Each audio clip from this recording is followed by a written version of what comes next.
papo é sobre bem-estar, sabe? Com tanta coisa acontecendo, muita gente está buscando um norte, um jeito mais claro de se cuidar. E pintou um livro novo aí, que está sendo apresentado como um guia de autocuidado que pode fazer a diferença. A gente recebeu um material sobre ele, um PDF, né? E a ideia aqui é explorar juntos o que esse livro tem de especial.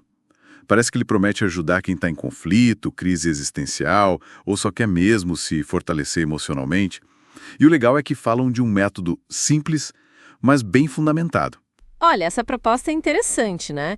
Porque, de fato, o autocuidado, o fortalecimento emocional são temas super em alta. E mencionar neurociência, psicologia como base, isso já dá um peso, sugere que não é algo superficial. Mas essa combinação simples e com embasamento. Aí que tá o ponto, né? Como fazer isso funcionar? É o que desperta a curiosidade. Exatamente, o material fala que ele promete se revelar como um poderoso guia. Isso cria uma expectativa alta, né? Tipo um farol mesmo. Com certeza, uma promessa forte. E outra coisa que me pegou foi a parte do acessível a qualquer pessoa. O que será que isso quer dizer na prática? Boa pergunta. Acessível pode ser muita coisa, né? Sim, não só preço, talvez. Exato. Pode ser a linguagem, claro, mas talvez seja também oferecer passos práticos, sabe? Coisas que a pessoa consiga fazer sem precisar de um super conhecimento prévio. Porque muitas vezes a dificuldade não é nem entender a teoria, mas como colocar em prática no dia a dia corrido. Se o livro entrega isso... Faz sentido. Se for algo que não intimida, né? Que a pessoa sente que consegue começar. Isso, quebrar essa barreira inicial. Tá, e sobre o método ser simples, mas de grande embasamento. Como que casa isso? Neurociência, psicologia são áreas complexas. Pois é, aí tá o pulo do gato, talvez. O simples não precisa ser simplório, né? Pode ser, por exemplo, uma técnica de atenção plena, tipo mindfulness, que tem comprovação científica, sabe? Ou exercícios de escrita baseados na psicologia. Até a filosofia, que eles mencionam de leve, pode entrar de forma prática para ajudar a lidar com as emoções. O embasamento seria isso. As técnicas são diretas, mas vêm de pesquisas sérias, de linhas de pensamento que funcionam. Entendi. Então a simplicidade estaria na aplicação direta, mas a base é sólida. Exatamente. Às vezes, a eficácia está na constância de fazer algo que é gerenciável e não numa complicação que paralisa a gente. E essa mistura de áreas que o material cita, neurociência, psicologia, sociedade, filosofia, isso não dá uma visão mais completa da gente? Sem dúvida. E hoje isso é fundamental. Não dá para olhar para o autocuidado só pela psicologia, por exemplo. Tem o social, tem o biológico, que a neurociência mostra, e tem as questões de sentido da vida que a filosofia traz, né? A ideia parece ser integrar tudo isso. Tipo um 360 graus do bem-estar. Isso, perfeito.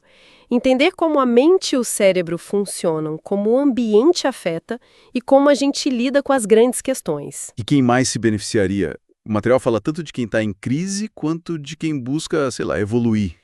Parece mirar nesses dois públicos. E eles têm necessidades um pouco diferentes, mas acho que a busca por ferramentas práticas une os dois. Para quem está na crise, na dificuldade, o simples e acessível é crucial para dar o primeiro passo, para sentir que tem saída, sabe? Sim, para não se sentir sobrecarregado logo de cara. Exato. E para quem já está buscando crescer, essa abordagem com várias áreas e um bom fundamento pode trazer novos insights, novas práticas para ficar mais resiliente. Ferramenta que não assusta é boa para todo mundo. Beleza. Então, resumindo o que a gente viu nesse material, a promessa é de um guia de autocuidado para todo mundo, com um método direto, fácil de aplicar, mas com base firme em várias áreas do conhecimento. E o objetivo é ajudar a lidar com esses desafios emocionais, existenciais, que são bem complexos, né? Exatamente essa a ideia central que o material passa. E isso, olha, deixa a gente com uma pulga atrás da orelha, né? Uma reflexão.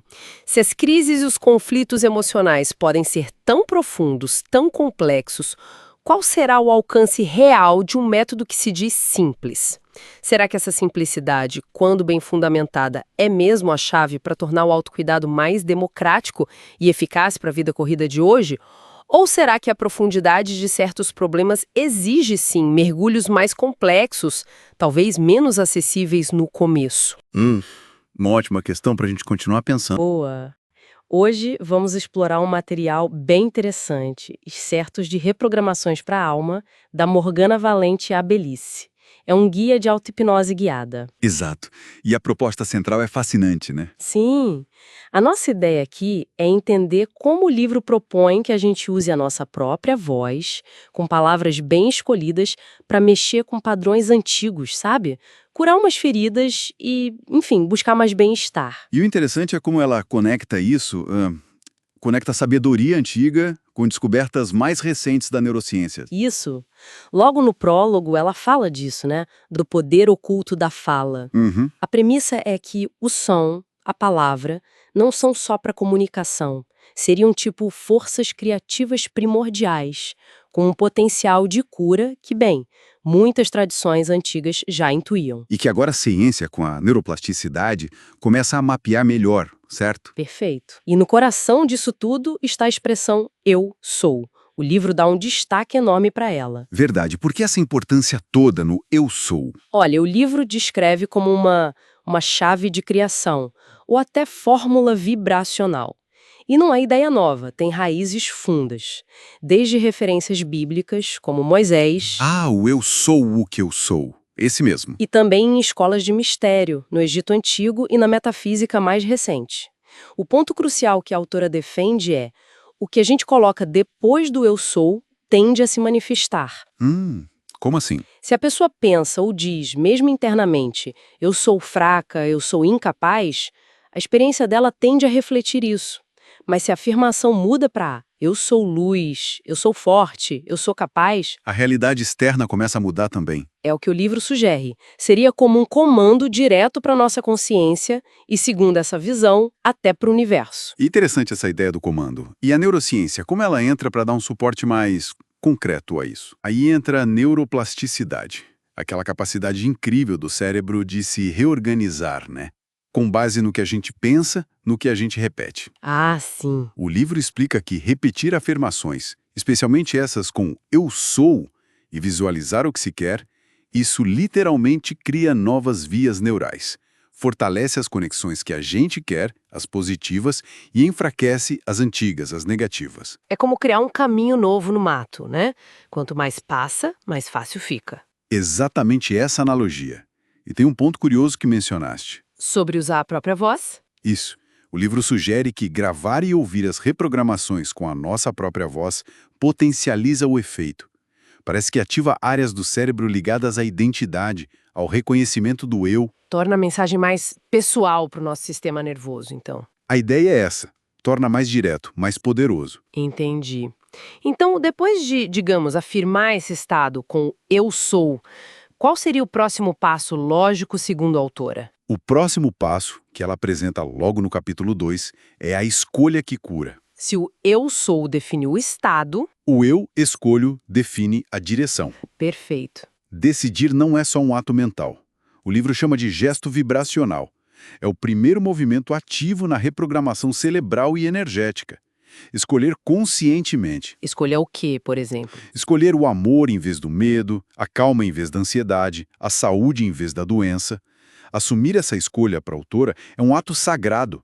É pegar o leme da própria vida. Olha, para quem está ouvindo, talvez essa parte do gesto vibracional soe um pouco abstrata. O livro aprofunda como isso se traduz em algo mais palpável além da neuroplasticidade? Bem, o foco prático está muito na combinação da intenção focada com a repetição, que é o que comprovadamente aciona a neuroplasticidade.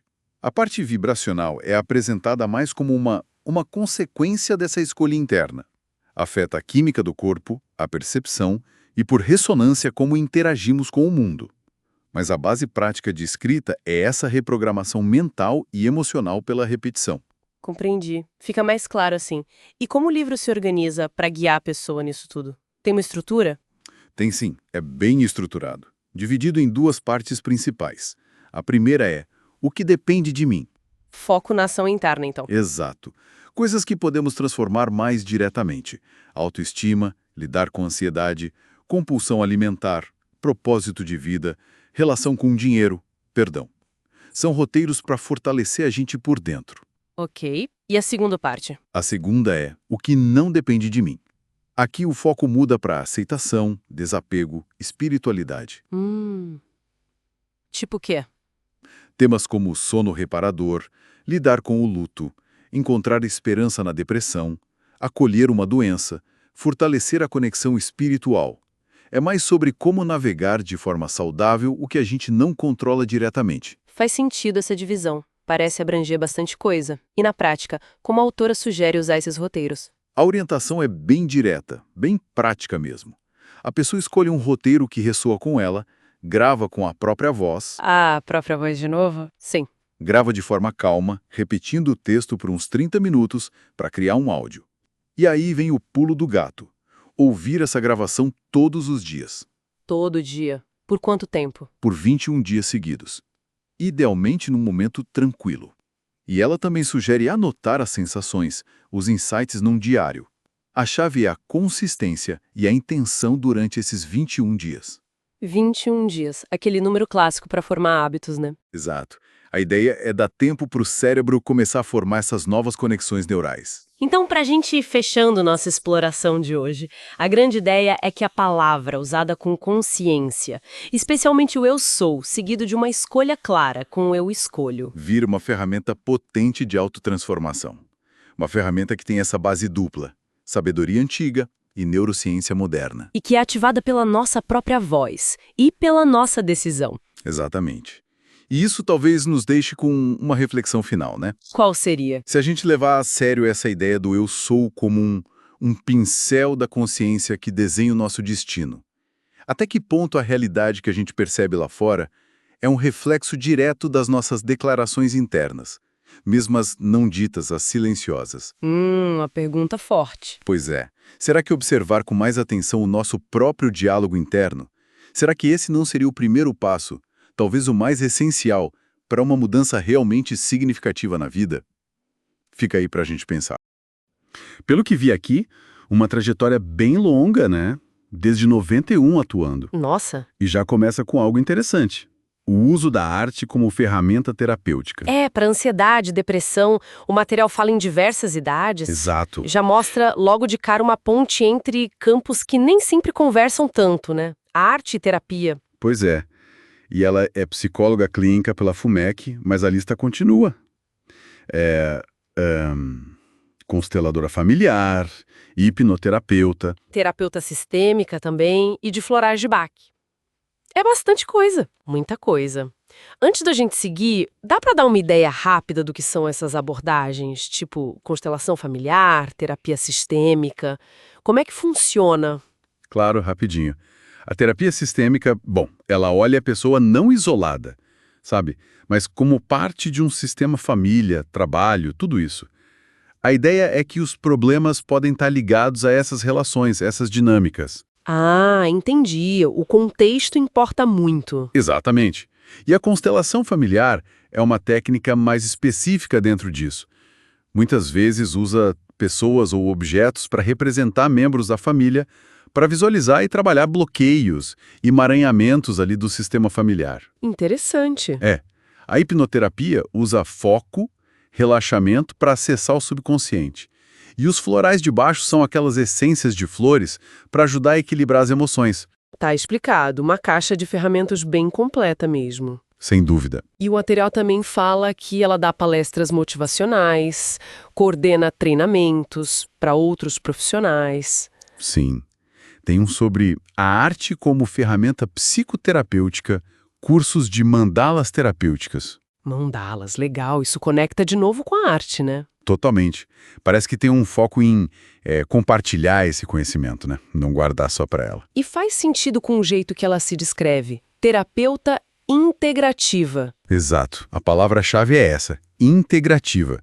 Não é só acumular as formações, mas usar tudo isso junto de forma combinada. Pra que exatamente? O texto fala algo sobre isso? Fala assim. O objetivo seria decodificar os sintomas e a linguagem dos pacientes. Tipo, buscar uma visão mais completa, sabe? Entender o que está por trás do sintoma. E ela oferece atendimentos virtuais também, né? O que hoje em dia amplia muito o acesso. Com certeza. E além dessa parte clínica e dos cursos, ela também escreve. É verdade. O material cita uns livros. Um sobre traumas de infância, a resposta existe. Aham. E outro sobre compulsão alimentar, usando auto-hipnose, parece. Liberte-se da compulsão alimentar. Isso. E cursos digitais também. Quer dizer, ela está buscando levar essas ideias para mais gente por vários caminhos. Pois é. E aí a gente chega num ponto que me pareceu bem central na descrição do trabalho dela, a filosofia por trás. Ah, como assim? O texto menciona que ela reconhece a prática da espiritualidade, não uma religião específica, mas a espiritualidade como uma técnica mesmo, para controlar a ansiedade, cultivar a esperança. Interessante essa conexão. Terapia e espiritualidade. Sim, e uma crença bem forte na capacidade de autocura que cada um tem, e na transformação positiva que vem do sentido que a gente dá para a vida. Sentido para a vida. E o texto fala em usar inteligência, princípios, boas ações. Exato, juntando tudo isso. E como você acha que essa filosofia mais ampla, sobre sentido de vida, espiritualidade, se encaixa na abordagem integrativa que ela propõe com as técnicas? Olha, eu imagino que a integração não seja só das técnicas em si, mas também integrar essa dimensão de propósito, de valores na própria terapia. Faz sentido. Quer dizer, talvez a arte ajude a pessoa a expressar algo que ela nem sabe direito o que é, um sintoma. A terapia sistêmica ajuda a ver de onde isso pode vir na família.